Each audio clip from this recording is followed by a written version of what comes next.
I don't know if you guys ever watch Black Owl Outdoors here on YouTube, but the guy over there, every time he starts his review, says, "What's up, turtles?" So I'm taking his line for today, alright? What's up, turtles? It's Tim from Everyday Tactical Vids, and today we're taking a look at this Coleman Folding Saw. I got this from Walmart. It's going to run you between $8 and $10 or $11, depending on where you pick it up.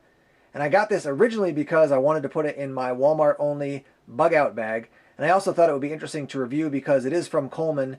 They're generally a product line that's carried by large big box stores, and I would say with people who are more serious about wilderness survival or the outdoors, they have, I would say, kind of an average rating. So I wanted to try this out for only $9. I thought it would be a good deal to test it out, see how it holds up. Maybe it'll just be something that I use and it doesn't work out so great, or it could be one of those products that you find you use that is really quite good and you're saving a lot of money by investing in something like this. Here's what it looks like in the actual package. Not a ton of information. It does say that it is compact and it just says the word safety, which I'm not exactly sure what that means. But when you flip it over to the back side, it does have a folding design, they note, and a locking blade, and then a couple notes here. Cuts on the reverse and forward stroke, and cuts through wood, plastic, and wallboard. That's pretty much it as far as the information they give you with the actual package. Down here on the bottom, just a couple cautions about using it. Some of the specs for the saw: your actual blade length is about 7 inches. Your end-to-end length is about 16. Your weight is 0.55 pounds. Here's what it looks like in hand. This is the locking mechanism, and I'll show you that in action in a minute. As far as your color, it's kind of a bluish green. It's a little bit hard to see on the camera, but it's like the same color that you'll find in ACU, that camouflage pattern. You do have a lanyard hole down here at the end, but the design isn't so great because if you put a piece of, paracord or something, eventually it's probably going to get torn through because that's where the blade rests. Let me show you quickly. On the Corona, there's kind of a similar problem, but you can see it's only a smaller part of the blade, but even on both of them, I mean, take a look. Just not a great design on either one as far as where you're going to put a lanyard, because they're eventually probably going to get torn apart. One other thing worth noting is this rubberized section on this side and on this side of the handle. Gives you a little bit more comfort when you're actually holding the handle and the blade is out of the way. Something I found interesting about this saw is that when you have the blade folded back into the handle, it doesn't lock into the handle, so if you go like this, the blade will swing out. On some of the other folding saws I have reviewed, it actually does lock in to the handle. The mechanism up here locks it into place so that it can't swing out unless you depress a button to release it. Because of the way this locking mechanism is built, it folds in and it generally stays in place, if you're walking or maybe it's in a pack. But if you do, get some serious movement, really swing it, the blade will start to come out. All right, we're going to deploy the blade now. First, you release this locking mechanism.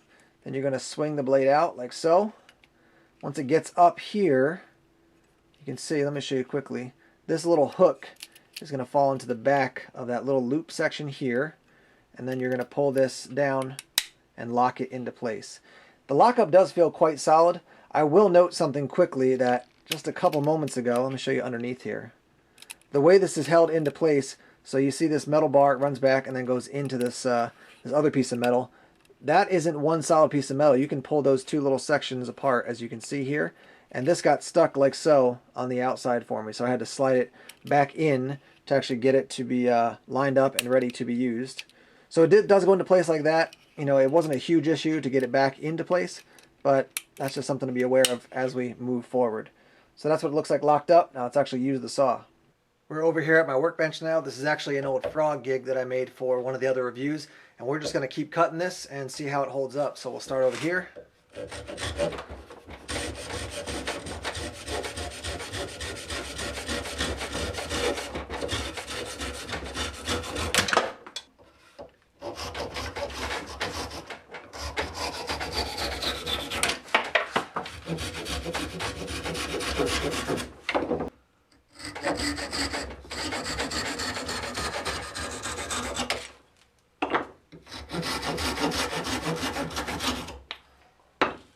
Here's the set of wood from our first cuts, and this is about 3/4 of an inch wide. The top section was a little bit more wet, the bottom section was a little bit more dry. Just keep that in mind when you're assessing this as a saw. Let's move on to something a little bit larger.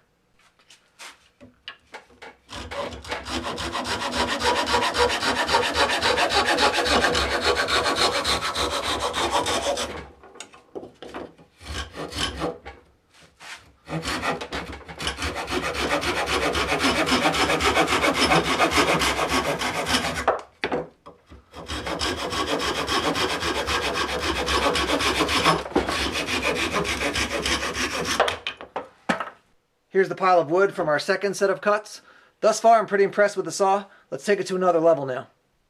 This wood you're looking at here is about 2.5 inches across, and it was also just sitting out in a rainstorm, so it's larger and also wet, which could lead to the saw getting bound up in the process of cutting. We'll see how it works now.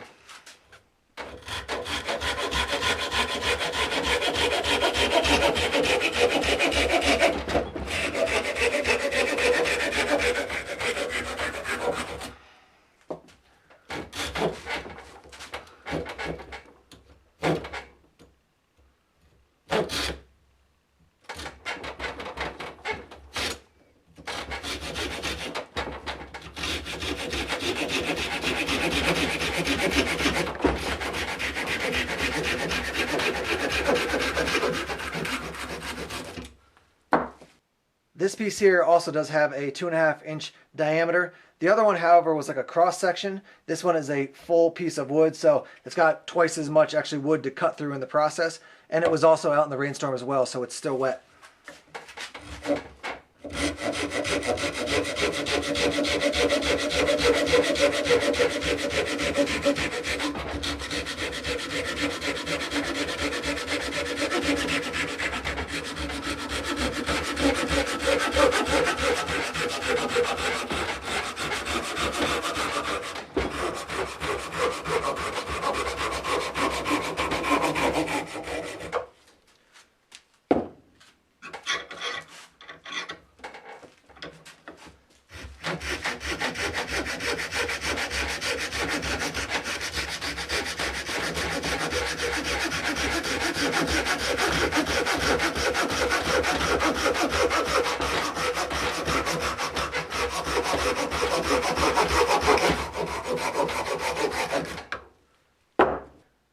What you're looking at here is the carnage left over from the Coleman Folding Saw cutting review.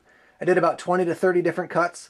The sizes of the wood varied from very small up to about 2.5 inches to maybe a little bit bigger than that. Some of the wood was dry, some of the wood was wet, and the saw held up just fine. I have used other saws similar to this. For example, the Gerber exchange blade saw, and there's a link down below, and that saw did fail in the process of being used out in the woods. So I have seen saws like this break. This one seems to be holding up quite well.